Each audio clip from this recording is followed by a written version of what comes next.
You are listening to the Hiking Radio Network, where we talk the walk with shows by hikers, about hikers, for everybody.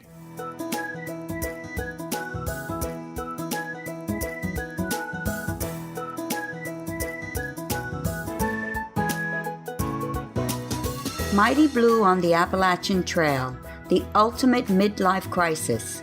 Join Steve and his guests every week as he staggers from Georgia to Maine.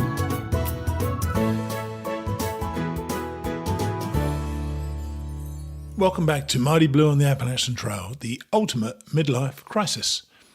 We're already on to episode number 121, and this week we travel back in time. About 3 months, actually. I spoke with Dave Paumen, or CBiscuit, back in August when he was about to hit the 100-mile wilderness. It's funny, we often speak to those who have finished their hikes, but rarely when they're near the end. Dave is such a clear thinker and speaker that I'm sure you'll enjoy his insights on the trail. I also think it's quite cool to be speaking with somebody who's right at the end of his journey. Dave will be along soon. I've been giving more thought to my upcoming Appalachian Trail attempt, and I'm pleased to say I have now firmly decided that it is something that I want to do again. I did entertain a few doubts when I had all that time to think about it on the Camino in Spain, but I think my enthusiasm has returned since I returned from Spain. I've been in the US for the past week, and I'm heading out again to Spain this Friday to spend Christmas with my sister-in-law and my nephew and his family. It would be nice to be with the family while I'm away. Also this week, we have the second member of the Mighty Blue class of 2019. This week, my guest is Tina Dunaway. Tina is an experienced hiker who is, as you'll hear, really excited about her adventure. Tina will be along after Dave. Finally, it's chapter 21 and day 20 in The Year We Seized the Day by Elizabeth Best and Colin Bowles. This week, the bleeper comes out for both Ellie and Colin, so I guess that gives you a clue as to how well their trip is going. But a transformation is about to happen. First, though, it's Dave Paumen, or CBiscuit. Here's Dave.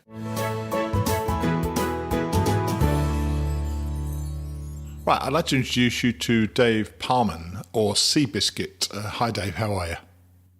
I'm doing fine. Now, it's 5:30 in the morning, which is a ridiculous time of day for an interview.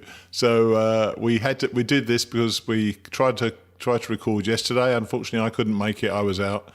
And Dave, you're about to hit the 100-mile wilderness. You're in Monson, aren't you? I am in Monson, and after breakfast, we'll load up and go up there. How are you feeling? You feeling excited? A little anticipation. I'm probably going to be carrying the heavier end of my pack weight today. And, that's always a concern. Yeah. And I am going to have a food drop in the middle, so we get the rest of it out there. But excited as well. I mean, it's kind of an iconic part of the trip, so let's go. Yes, it is one of the great parts of the trip. It really is, because you got Katahdin staring you in the face for quite a bit of it. You're going to really, really love that. So let's start with your name. Not Dave Paumen, obviously. What about your name is CBiscuit? Why? I know about the horse CBiscuit, but you're the letter C followed by biscuit, I understand. How'd you get that? Well, there's a story behind everything with me, but basically, about 18 years ago, right after the turn of the year 2000, I had not been hiking for a long time. Right. And I decided to do some more serious hiking. And that's about the time that the movie and the book for the horse came out. And I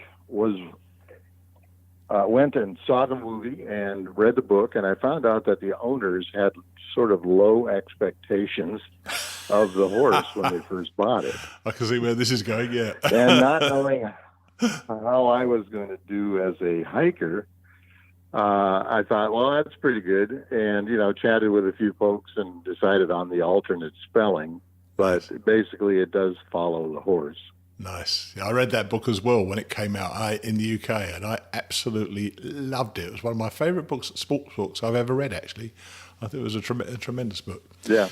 So you're not a young man. You're even older than I am. You're in your late 60s, are you? I turned 69 on the trail this year in early June 9th. Nice. And I've had a quick look at some of your trail journals, and it does mention about you doing some miles on the AT in the early 2000s, or it says the AT journals, and it goes from 2001, I think, to 2005. Tell us about that. Were they just short hikes? I mean, I didn't read those areas of the trail journals. Tell us about those hikes.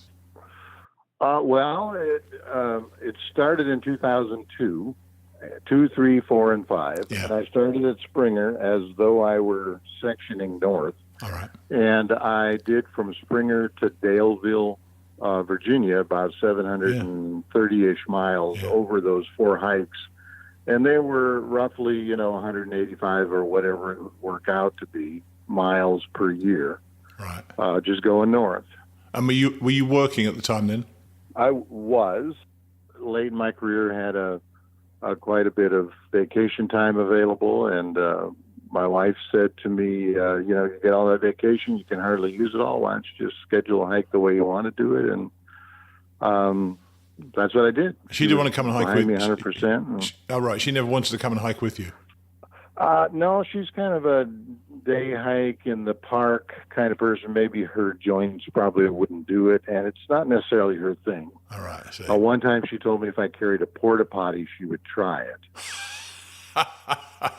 Yeah, not really the way forward, that is it. So you were doing you were doing the AT hike in sections, and that was 2005, and then it wasn't till last year that you started the AT through hike. What happened in the intervening years? Did you just give up on the idea, or just wasn't feasible for you at the time? Well, I had retired in 2006 from my job, and which was IT management, actually. All right. And I went into the kitchen cabinet business. That's a natural transition. That's a natural transition, isn't it? Straight from everybody does that. IT to a kitchen cabinet business, yeah. Yeah, so it was less, available to me to have the time and so forth doing that. I enjoyed that a lot, and then I retired from that, and very shortly later I was on the trail. So that the AT through hike had been on your mind for some time. Had you always thought, one day I'm going to do this whole thing beginning to end, or did it just boil and bubble over in your mind that you were going to do it, nearer and nearer the time? I never really had it as a must-do kind of a thing, but I've known about the AT probably for 60 years. I would guess I was a kid, 8 or 9 or 10 years old. Wow. Maybe a Nat Geo article or something made me aware of it. And then the first time I stepped foot on it was just fat guys in the woods on the weekends from church going out, carrying heavy packs. Sure. Not knowing what we were doing, and that kind of got me initiated into it. And did those hikes in 2002 to 2005 inform your choice of gear for 2017? Because, of course, things have changed so much in the last 10, 15 years in terms of weight. Were you able to get the weight down quite a bit? Yes and no. I actually am carrying the same pack. Oh, really? Yes, it's a ULA. It's called a P2. It's a previous generation or two of the ULA packs. Right. I'm carrying the same inflatable pad, everything else, and the same trekking poles. Right. But I, got a new sleeping bag, got a new tent.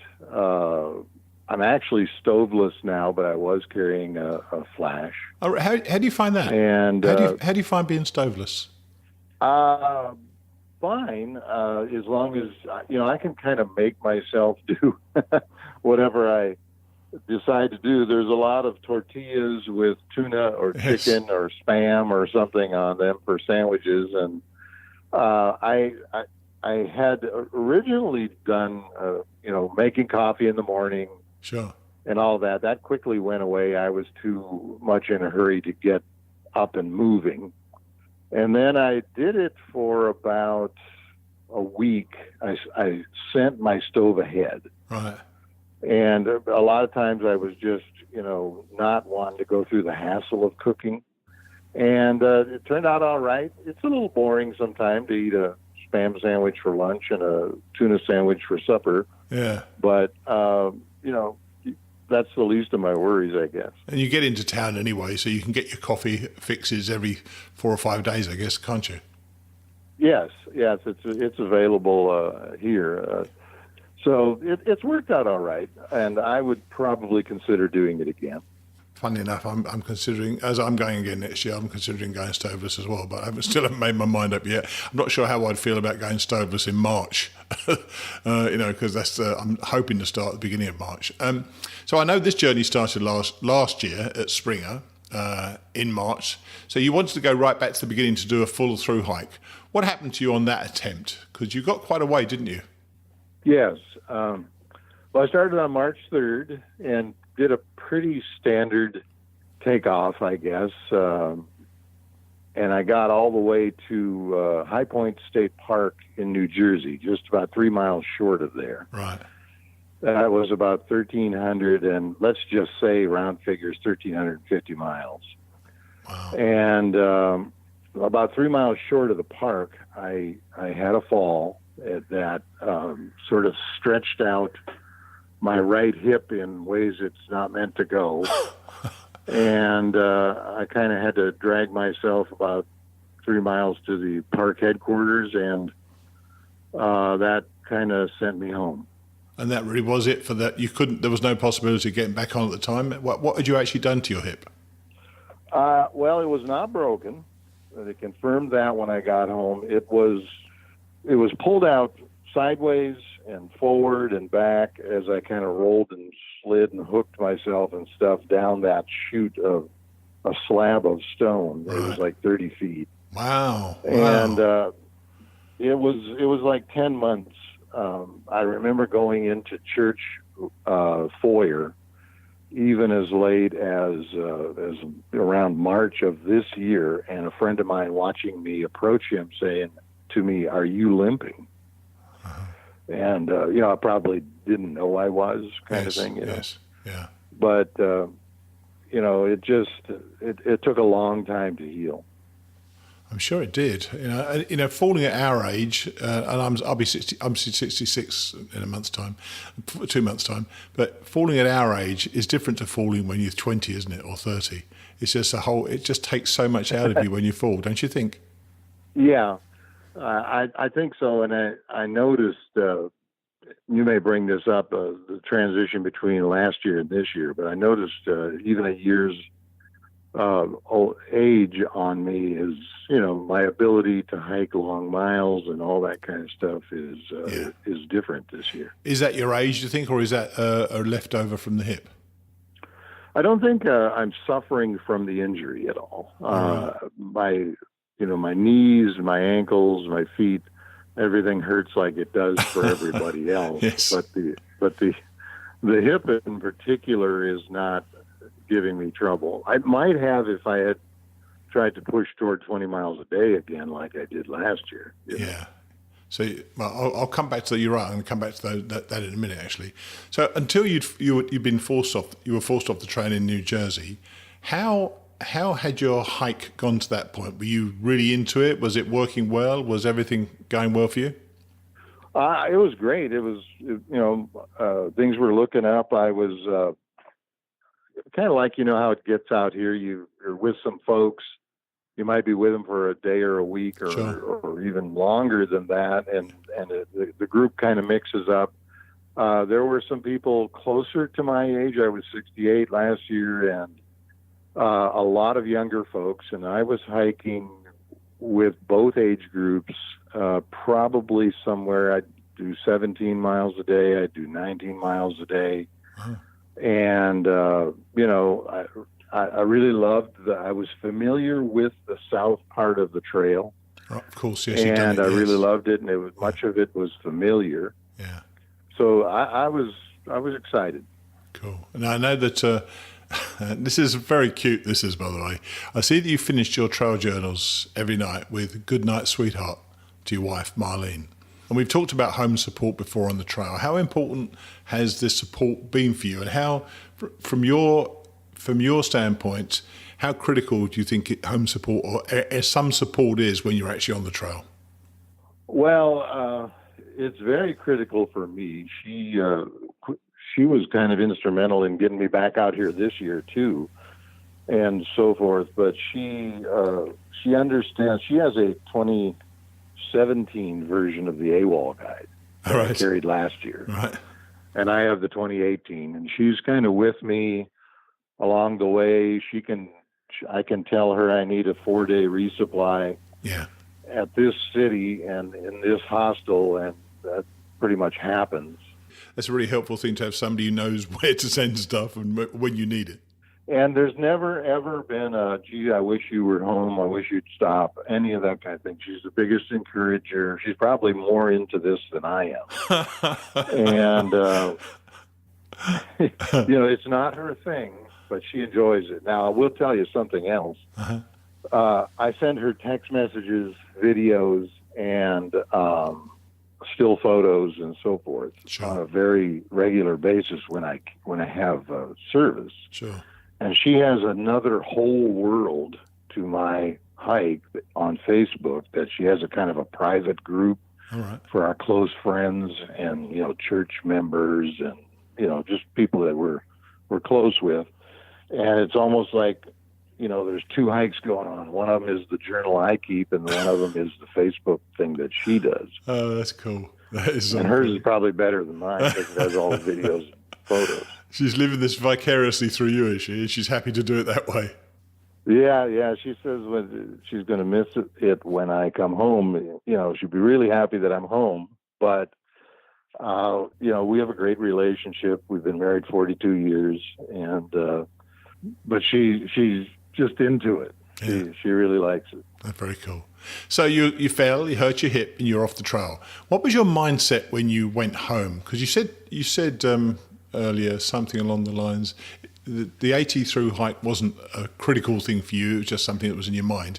But once you'd started the through hike, you'd done 1,300 miles, did you have the mindset that you wanted to come back, or had that adventure of 1,300 miles been sufficient for you? I could have done either.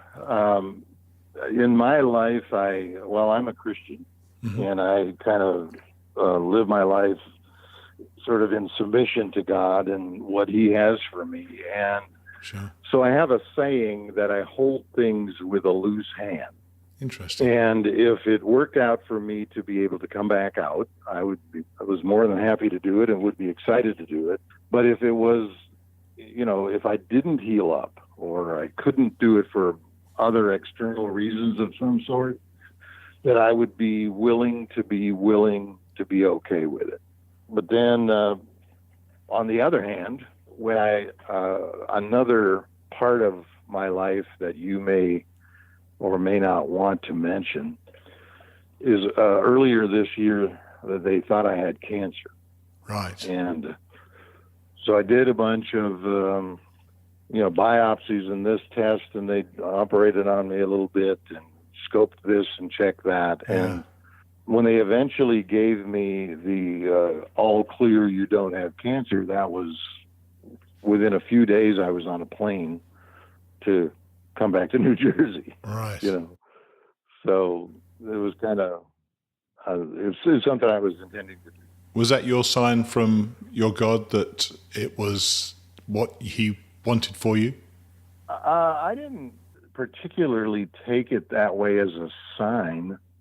It was more that, if I'm all right, I'm going to go ahead and do it. And if not, I'd be willing to submit to that situation. So were those scans and that potential cancer, was that the catalyst then that made you want to come back? Because you said you were happy for it either way. Was it the trail that made you want to return, or was it Marlene that made you want to return? I mean, what was your thought process? Well, I'm not built in such a way as to be happy with unfinished business.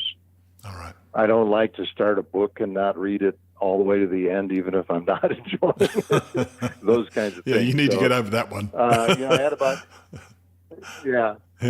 So you think about, I've got 850 miles that I had not done. I'd never seen that part of the trail, and it probably would always have been there as an unfinished thing. Right. I wouldn't be sitting around worrying about it or whatever, but I would be aware of that situation. So my preference would have been to finish. It's just that I have to be realistic, and if it wasn't in the cards for me to do it, if that wasn't the decision, then I would have I'd have been gone on with life. It was a kind of small itch that would have appreciated the occasional scratch. Basically, is what you're saying, is it? Yeah. So you got back on. Well, the other thing is, I had never seen a lot of these states up here other than, plane rides for business or something. Oh, right. And, right. So I kind of wanted to see the rest of it. Yeah, I'm sure that part of it hasn't disappointed you. Did you notice a difference in the type of hike that you're having this year compared to last? You said that your age has slowed you down.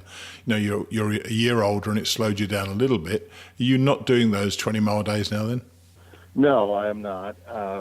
Well, with the cancer checking and all of that, sure, I did not get hardly any prep, virtually none. So I came out here overweight, out of shape. I'd go for walks in the park and those kinds of things, but there was just some limitations. Sure. And so that I figured I'd have to kind of work up to it. And then I think what I realized is hiking 18 or 19 miles a day for a week or longer in a row last year probably put a strain on my hips, knees, everything. Yeah. And I was able to do it, but it cost me something. And this year I was less able to do it. So most of my early days were 10 miles or less. But I settled in with something in the neighborhood of 12 to 13 to 14 miles a day. I don't have a deadline. Right. And I started early enough this year that I could not worry about Katahdin closing or anything like that. And so it made it a lot different. Plus, it's just different up here than it is in the South. Isn't it you just? get to Vermont. Yeah. Yes, you get to Vermont and you get to New Hampshire and Maine, even New York and through there. Yeah. The terrain's tough. Yes, it certainly is, and it doesn't get any easier, does it either? That's the further north you go. No, I think it's going to get a little bit easier here in about 3 or 4 days after I get through the first part of the 100-mile wilderness. Yeah. But, it's just, I have to be willing to do what I can do. And with the luxury of being retired and no deadline, that seems to be the best way. Yeah, so you found your sweet spot for hiking. Funny enough, I've been thinking about that myself. I'm 5 years older than I was, so I'm sure I'm going to notice quite a bit different when I go as well. And I think the lower mileage is certainly a thing I need to think about, because I know that after I finished the hike, my knees were bad. And for about 6 months after the hike, my knees weren't very good. So I need to be careful of those, obviously. So how are you finding the physicality of the trail in the north? Is adjusting your mileage really helping you manage that side of things? Well, yes, it is. I mean, I if we have to do say a 15 or a 16 mile day, which we've not done much of, but today's going to be like that. Right. That's a long day for me, but I can get my mind around it. I like to get an early start and kind of get out there, but I can make myself do it. But it costs me something, and I wouldn't want to stack up a bunch of those in a row and, be forced to do it because of some external, got to be there by this time kind of thing. Yeah. But it's kicking my butt sometimes. It should do. That's what it's designed to do. But as you head out there you've probably got about 10 days to go, maybe less than that. Are you Are you glad that it's over, or it's nearly over, or are you trying to stay in the moment right now about how you've only got these few days left and you want to appreciate everything? Or, do you feel relieved? I mean, what's your feeling right now before you head out there? It's kind of both of those things. Certainly, I will be glad to get on a plane and go home. But I don't want to just wake up and be home. Exactly. I Yes. want to finish this up. Yeah, you're in the last few pages of your book. Last few pages of your book, aren't you? Yes, I am. And the 100-mile wilderness is what I've got to go. Yeah. And so I'm taking that seriously, and it's going to be some work. We've looked it over and kind of, I know it's a serious business doing that. Yes. And, everybody wants to see Katahdin for the first time from from a ways away. Everybody kind of wants to cross Able Bridge and get into Baxter State Park, and that's me. I want to experience those things. But when the hike's over, I will be glad to take my pack off and You'll be done. Sit down in a hotel in Millinocket and take a bath. There's a little treat. Relax. Yeah. Has it taught you about? Has the AT? Maybe you already knew it. You sound a very level-headed guy. Has the AT taught you about the value of what you have around you and the comforts of home, but how little you really need to survive? Yeah. You don't need much to survive. You can carry it on your back in a backpack, and it's there's a mental toughness required. You asked me about going stoveless, for example. Yeah. There's a mental toughness even in eating that same stuff every day, all day long, all week long. Yes. And all of that kind of thing. But you can do it. I was a Marine in Vietnam, and that's kind of a different experience as well, to kind of make your way through your year over there and survive it. And you've established your mental toughness. Are bad. That must stand you in good stead for whatever you did in life. Then, in terms of establishing a mental toughness, I'm sure. Yes. So there is that, and just the enjoyment of it. Every day is not fun. You know what I'm saying? I do. Yes. There are people out here. There are mountains to climb. There's and all of that. But as an experience of life, think of how few people in this world actually get to do it. Absolutely. And so we appreciate the fact that, I can afford to do it. I have the time to do it. I have the health to do it. I have friends, of course, I have some friends from high school and so forth who just died.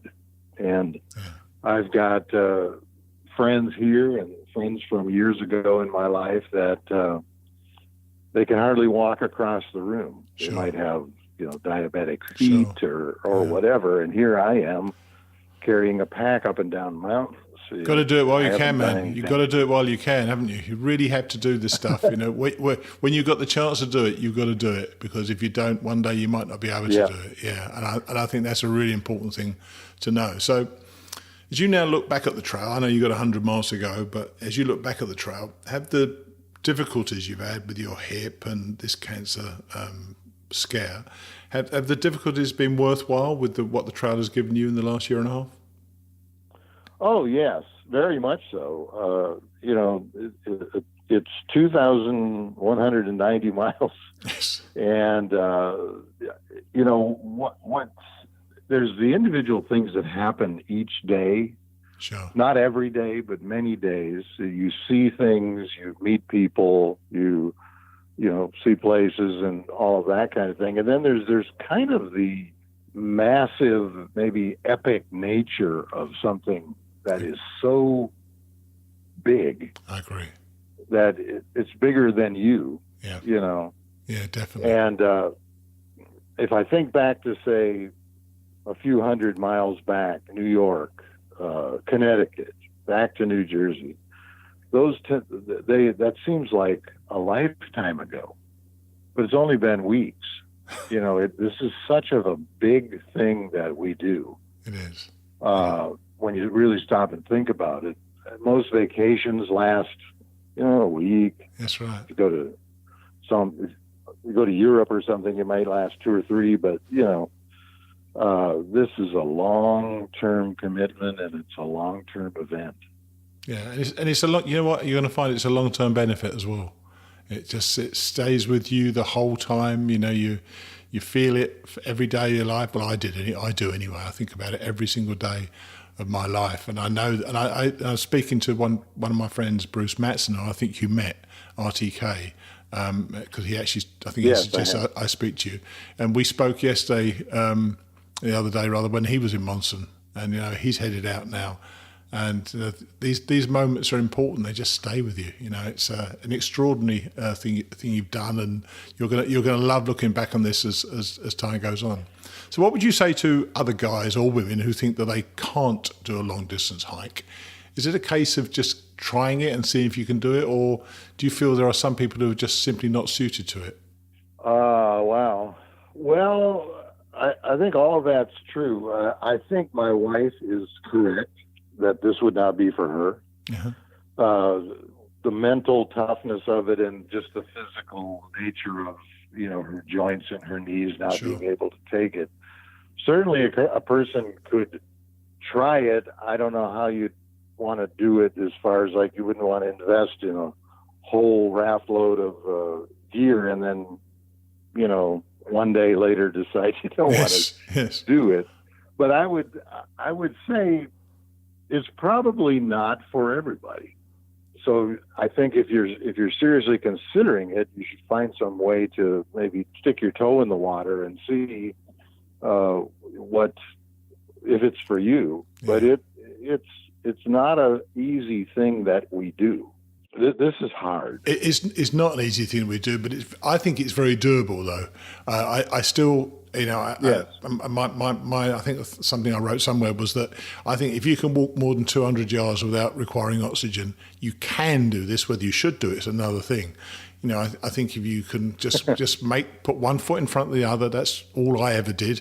One foot in front of the other, and 5 million steps later, I was there. It's a long thing to do, but it's one of those things. It's one of those things that I think is doable for many, many more people than they think they can do anyway. And I know that lots of emails I get is from people listening to my guests like you, for example, who will say, my God, I'm 61 or whatever, and this guy of 69, he can do it. I think I should be able to have a shot at it.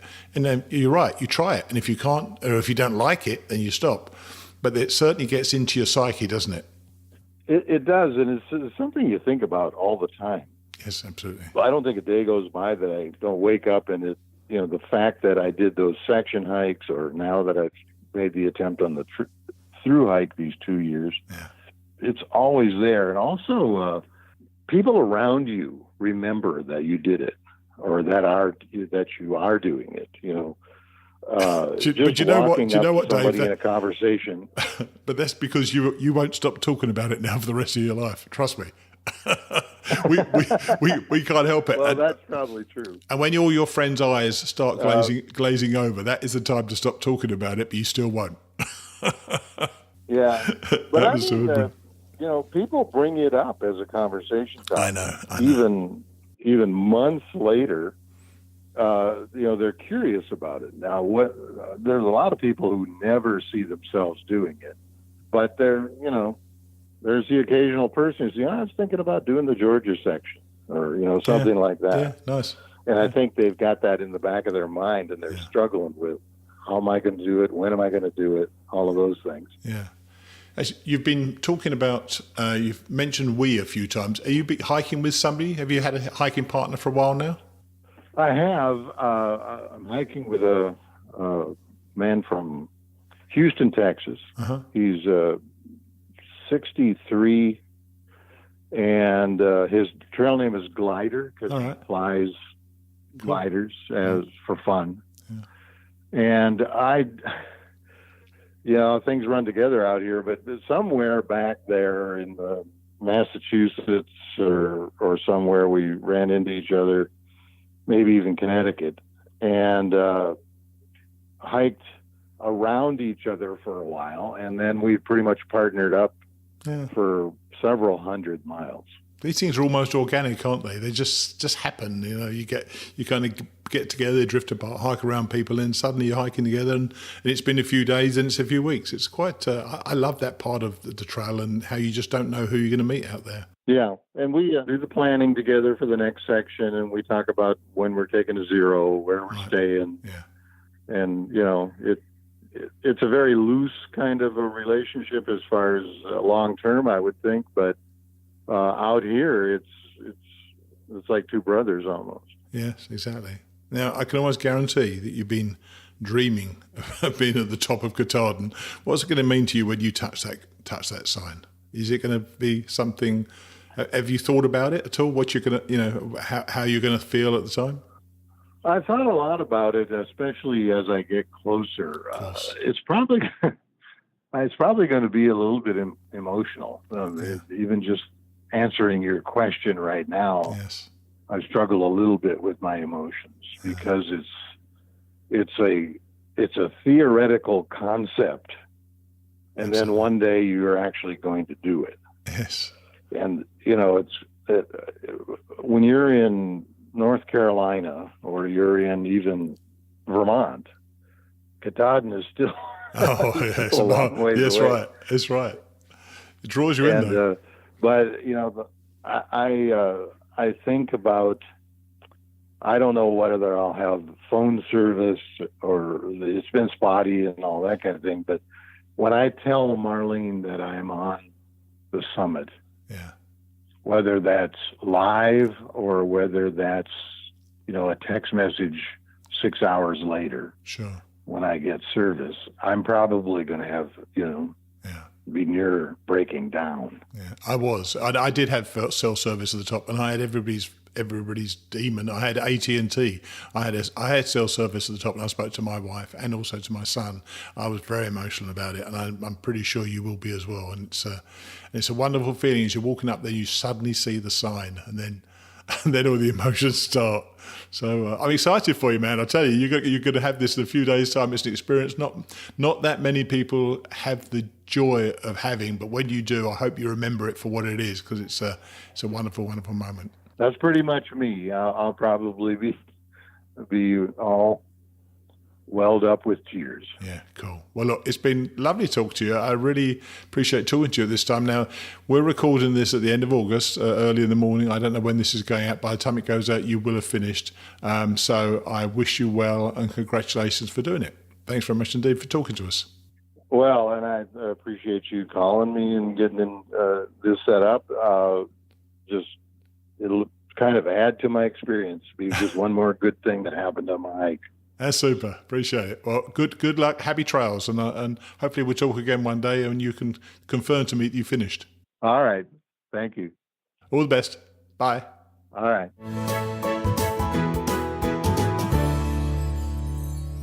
In case you were wondering, he did finish it. So he did it over 2 seasons, and despite getting injured, he came back. He has such a calm authority about him that I can't imagine there was really any doubt he'd come back. He talked about the mental toughness required and the commitment that is needed for a through hike. As a Vietnam vet, he certainly proved that earlier in his life, but he carried it through into his hike. Very inspiring. Talking of which, last Friday I got a lovely iTunes review and wanted to share it with you. It was from Bianco1 and was titled Love It, which was an encouraging start as far as I'm concerned. Bianco1 goes on, "Thanks, this is such an awesome podcast. I've been listening almost non-stop. I've always wanted to do this hike, and I think you've inspired me to start planning it." For me, that is just what I want people to think when they listen to the show. I want them to realise that a through hike, whether it's the AT, the PCT, the CDT, or even just the Camino, is totally possible for people who may never have thought it was possible for them. The more that my guests can inspire listeners to get into the woods, the better I feel. Talking about getting into the woods, Tina Dunaway is going to be doing exactly that in a couple of months. Tina and I spoke several weeks back, and it turned out, for the second time on this show, that we share a birthday. Though I think I was a teenager when she was born. Anyway, here's Tina. Okay, I'm going to introduce you to Tina Dunaway. Hi, Tina. How are you? Hi, Steve. How are you? I'm doing good. I'm good. Now, you're one of the crazy people who have decided that 2019 is the time for you to do this. So we're going to come to that in a second. But first, can you tell us your name, your age, where you live, and your start date on the AT if you've already chosen it? Yes, I have. So my name is Tina Dunaway. I live in Memphis, Tennessee, and I am 54 years old. I'll be 54 in October. Okay. And I October have when? I'll be 66 in October, October. October 29th. Same as me. Oh, we got the same birthday. How about that? I interviewed somebody on the main show recently for that. That's amazing. 29th of October, awesome. yeah. How about that? And my start date for the AT is I have registered, and it's March 1st of next year. Same here. Okay.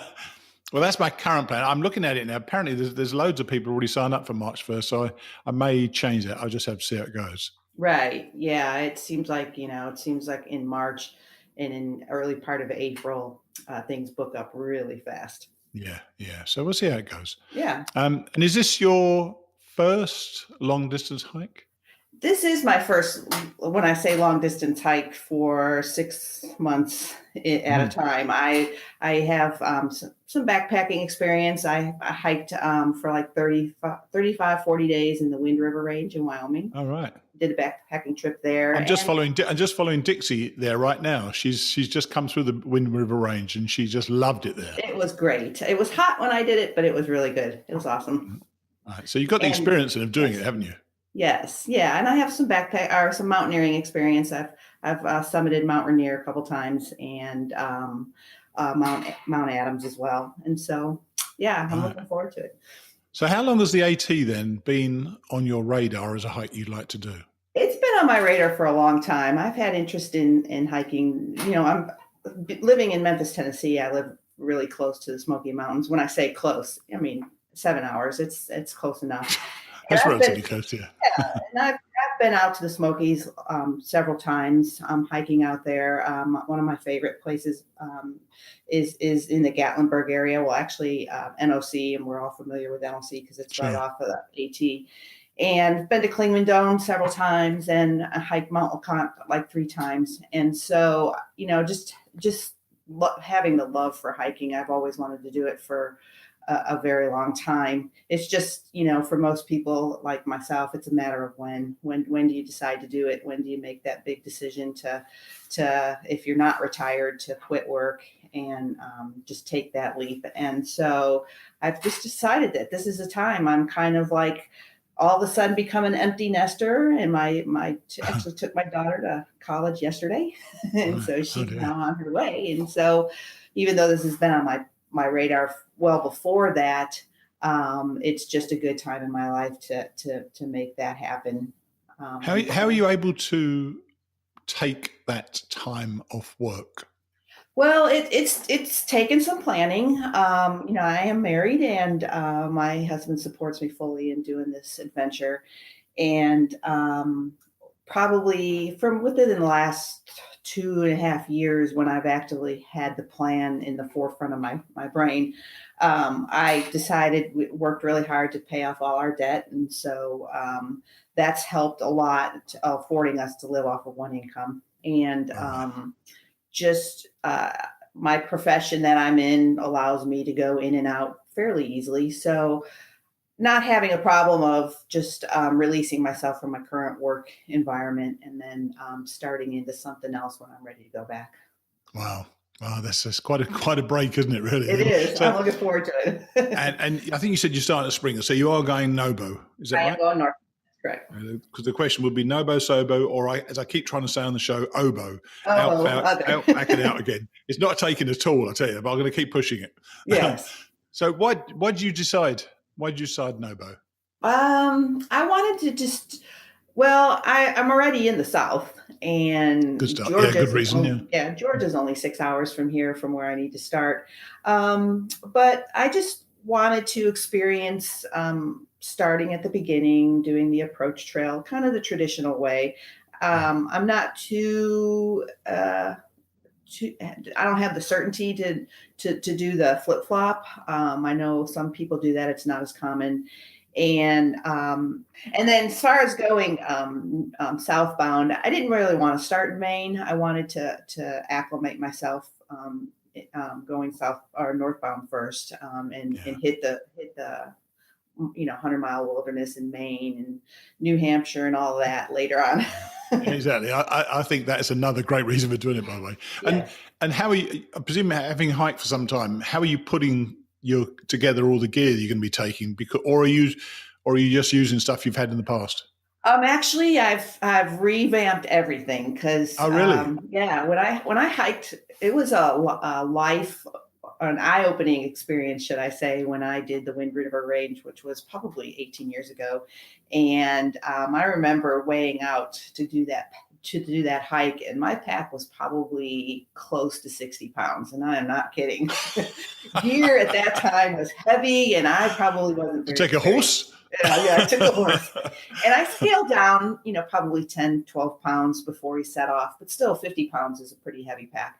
Yeah. And so, and I felt that the whole entire time. It was really tough. And so I've revamped everything. I've bought all new gear, and actually I'm done buying my gear. I'm ready to go, except for doing the beacon. So I'm all ready to go. And what will your pack be then? How much will it weigh, do you think?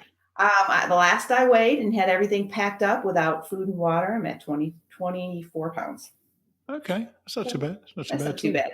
I know people go a lot lighter, and I know there will be plenty of people out there that'll be a lot heavier than that. So I feel like I'm just in the middle. It is comfortable. My pack's comfortable, so I'm good with it. Cool. And how are you preparing for the physicality of this hike? Because it is quite a strenuous, and Georgia's not easy to start. No, it's not. No.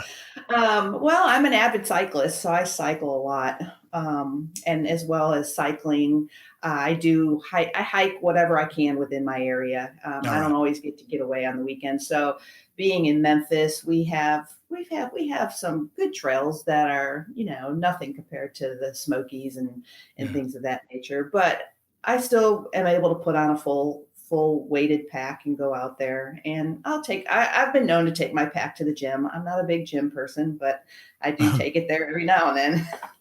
Gone to the coffee shop at the gym, yeah. Yeah, right.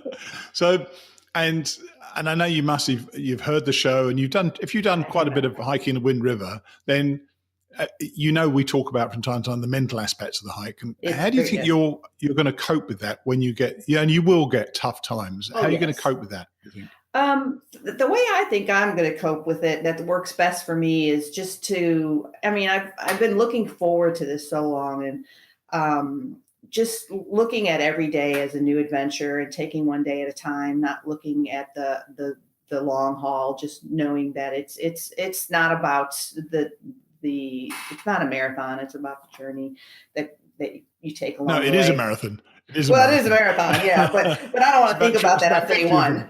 I don't want to know. Right. Yeah. There's about 50 of them. You're right. But no, I know that there's going to be a lot of bad days, and you're going to be hiking in the rain, and I'm starting in March 1st. So there's going to be snow.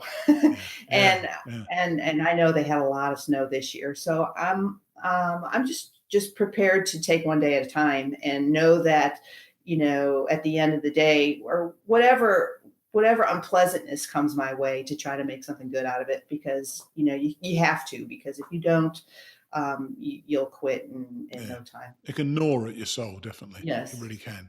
And have you planned your money for this trip? Have you worked out roughly how much you want to spend per month, or you listen to other people? Because they always say you should always take half the gear and twice the money you think you need. Yeah. The way I worked it out is I'm actually we are going to my family dynamics. We are going to live off of one income starting in December, and that income from all of December, January, and February is going to be the income that I'll be taking with me, and or that I'll have put aside for this trip. And sure. I'm expecting to have between, I don't know, $6,000 and $8,000 on the trail. And I may not use that much. I hope I don't, because I'm quite a frugal person, and I don't believe, unless I'm forced off the trail for reasons out of my control that forces me to have to stay in town for an extended period of time, I don't plan on being in town and incurring a lot of expenses. So, I hope to plan accordingly and not use everything I'm taking, but at least I'll have it as a safety net. Yeah, cool. And will you have logistical support when you're out there? Is your husband going to be supporting you, sending you food packages, food drops? So how are you going to manage that? I actually chose to resupply off the trail. I feel like that's going to be easier for me. I don't want to get stuck in getting large packages and having to just navigate knowing what to do with all that supply. I'm going to be doing that. I'm going to be doing that next year as well. Resupplying off the trail. Yeah. And I feel like you could do that other than the 100-mile wilderness. I feel like that shouldn't be a really hard thing to do. Being able to resupply every 4 to 6 days, and it doesn't keeps you from carrying all that weight in your pack as well. And so, what part of the trail are you looking forward to the most? I'm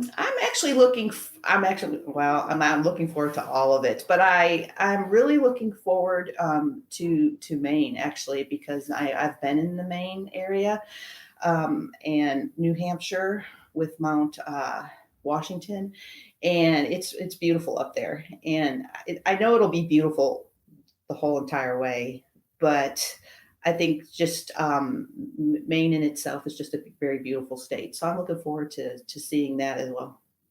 You're right. Everything is great, but there are 1 or 2 places which aren't so great. And you've obviously read about 1 or 2 of those. What about the least? What are you least looking forward to on the trail? What am I least looking forward to?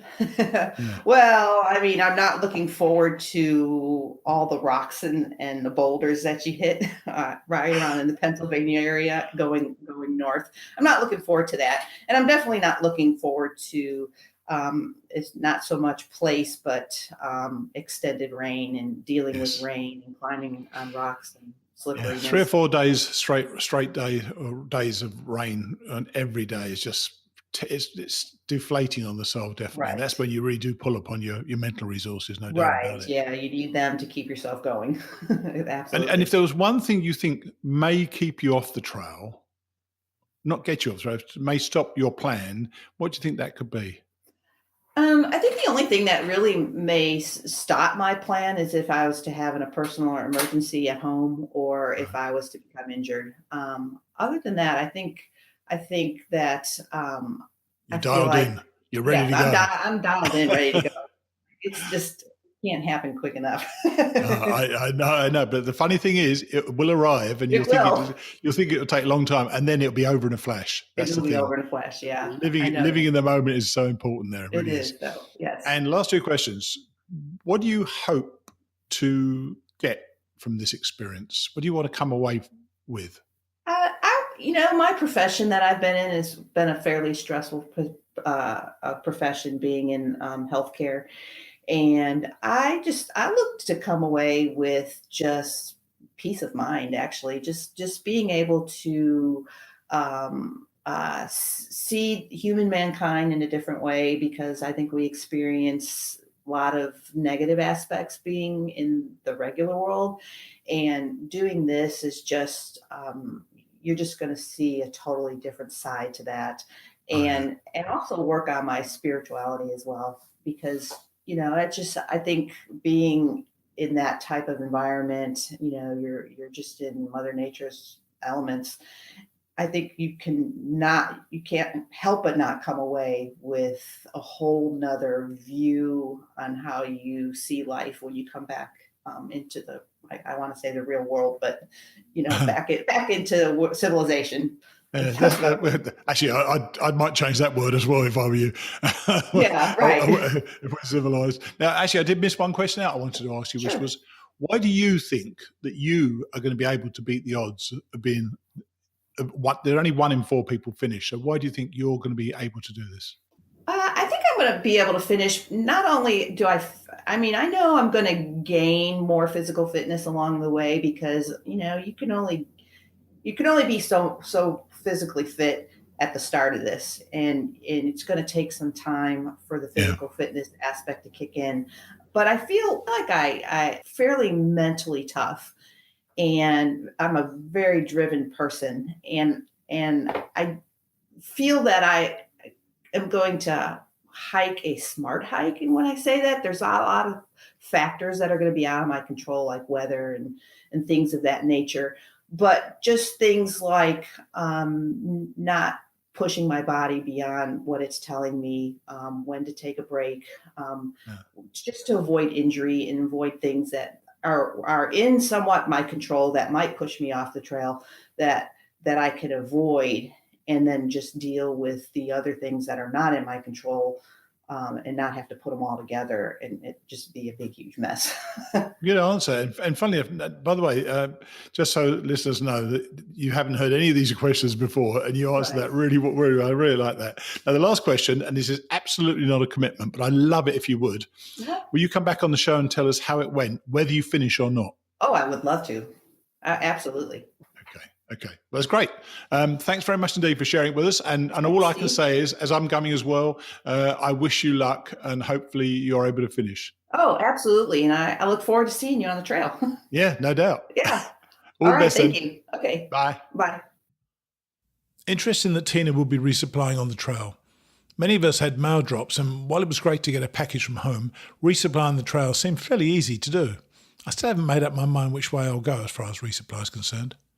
So I'm off to Spain, and the shows will continue. I haven't worked out precisely how the next few months will play out, though there will be a time when I convert to the format that I use for the Camino as I prepare and start my own AT journey next year and feature my hike. During that AT journey, I'd love to have the opportunity to meet several of you, as I know that plenty of listeners live pretty close to the trail. To that end, I'll be posting on the Hiking Radio Network Facebook page when and where I'm going to be in town to meet up with any listeners who'd like to share a beer with me. Now, I'm not promising to buy drinks all the way up the East Coast, but there may be the odd occasion. So, if you'd like to meet for a beer, just follow the page and you'll see when and where I'm going to be in town. Now, Chapter 20 and Day 19 of the year we seize the day. Tensions are frayed, and I've been wondering how on earth my niece Emma and I were able to enjoy each other's company so much on the trail. Apparently, we should have been at each other's throats the whole time. My other niece, Laura, who reads the part of Ellie, is gamely carrying on recording in her closet when she can settle her young daughter down. Laura is pregnant with her second child and she sighs a lot, so the editing process is taking a bit longer these days. I feel like I'm learning a whole new side to pregnancy. I'll see you next week.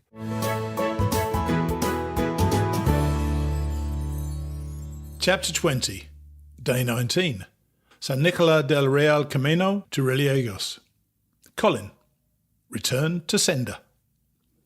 Postcard from the Meseta. Endless flat horizon. With wheat. Wheat. Wheat. Wheat. I am so over wheat. I am never going to eat cereal again. Perhaps it will discourage the bastards from growing it. We leave yet another fall-down village at dawn, to the lively gossip of songbirds in the trees and the crowing of a rooster, the overpowering smell of wheat reminding me of long-ago breakfasts in chilly London. Weetabix and hot milk, little cards inside the box with pictures of cowboys. Still only half awake and muscles aching from the previous day, we pass a sleeping dog curled up on a doorstep like a snake. We let it lie. Out on the Meseta, the sun rises from the horizon, stealthy as a mugger. It has lain in wait for us throughout the night. Today it will be 38 on the plain in the shade, and there is no shade. It takes its time to come after us. It has as much time as it wants. We drag ourselves along the sender, the name for the white stone path that follows the black and bubbling bitumen highway. We do this for 12 hours. Finally, at 4 in the afternoon, in the middle of this vast, flat, dry and airless plain, we stop for a break. Ellie is sitting on her haunches under a tree. She looks like she's been bullwhipped and then dragged here from Burgos, chained to the back of a truck. She tells me how she tried to train for this walk before we came away, but couldn't get past 4 kilometres. She confesses she usually takes supplements each day because of her blood sugar condition, but send her stash home in the second week to try to lessen the weight of her pack. If there is a point when I want to give up, it's right here, right now. Leave me here to die. I'm physically exhausted. I ran out of water hours ago and I'm dehydrated. I'm hot. I'm tired. There is in my heart and soul something like a toothache that has driven me slowly insane with relentless and nagging pain for weeks on end till my nerves are as raw as frayed lift cable. I'm ready to drop. I collapse in the shade. Cole, remind me again why we're here, Ellie says, poking out her knee and inspecting blisters. I seem to remember taking this as my cue to tell Elle how to run her life. This is, you see, how I make things better. When things are I think I have to find answers, have a solution for everyone's problems except my own. If only the world and the people in it were different, everything would be fine. There is a long and tense silence broken only by the fizzing of tar bubbling on the road as the earth around us fries in the heat. Ellie gets up and for once she puts her pack back on herself and starts walking. Her attitude is incomprehensible to me. I feel faint from thirst. I take a lick at the sweat on my arm. Not bad. Ellie. This far by faith. 1:10, 38 degrees. I sit at a filthy white plastic table, my legs resting on a white plastic chair under a white plastic Coke umbrella outside a bar in a town named after a B-grade porn star, El Bogo Renero, and wonder what my life has come to. We have been walking since dawn, as we have done for 17 days. Behind us are 26 kilometres of breathless heat and searing sun. Ahead lie 13 kilometres more of pitiless drudgery. No scenery or hills or valleys. No shade, no food, no water, and no town between here and Religos. 3 hours, no breaks. And I've been left with the decision whether or not we go on. At this hour of the day, in this heat, without access to water, shade or assistance, it's ludicrous to even think about it. But today, I don't care. 7 hours in silence since San Nicolas, and still I've failed to find my stride. Every step has been an effort. My mind is numb, my face like putty. My skin is no longer blistered. It's like the crusted flesh of roast chicken. The longer it bakes, the darker and tougher it gets. I'm not tired or hungry or thirsty or sore. I am nothing. I have nothing left. A woman at the next table sits rudely staring from the corner of her eye. I light a cigarette. I don't care. Cole lies in the shade of a tree outside the church across the road. I can see him from here. We can't even bear to sit together. But I don't care. My knee and foot are as is my attitude. And today, I just don't care. Is this a newfound sense of surrender? Or is the sender sending me mad? A sender bender. Not far back, we passed a monument to a German pilgrim called Manfred, whose journey ended here on the sender 4 years ago. Not a bad place to die when you think about it on the Camino. It's a place you travel to because you want to be here, to explore your spirituality, contemplate your life, or to simply find peace. Seems almost perfect, really, eternal peace and breathless sleep. I think about what it would mean to die on the Camino. The thought is neither frightening nor uncomfortable. Still, it's not something I particularly hope happens today. I'd be very disappointed. God knows we've come so far, and all of this has to be for something. I don't know the circumstances of Manfred's death, but I do hope his last moments were happy ones, filled with love, purpose and peace. Cole returns to hear the verdict. Let's go. Lifts my pack and we push on. Barren is barren, hot is hot, no matter how you try to describe it. Crunch, click, crunch, crunch, click, crunch. A random thought. What if one of us runs out of water? Crunch, click, crunch. Crunch, click, scrape. Dropped my stick. Crunch, click, crunch. Crunch, click, crunch. An hour down, 2 to go. Crunch, click, crunch. We've run out of water. Crunch, click, crunch. Some music maybe. Crunch, click. 1 hour and 30 minutes. Halfway there. Crunch, click, crunch. More random thoughts. Will Marty get my email? Will my dog remember me? Do they have sushi in Spain? I wonder what Colin's thinking.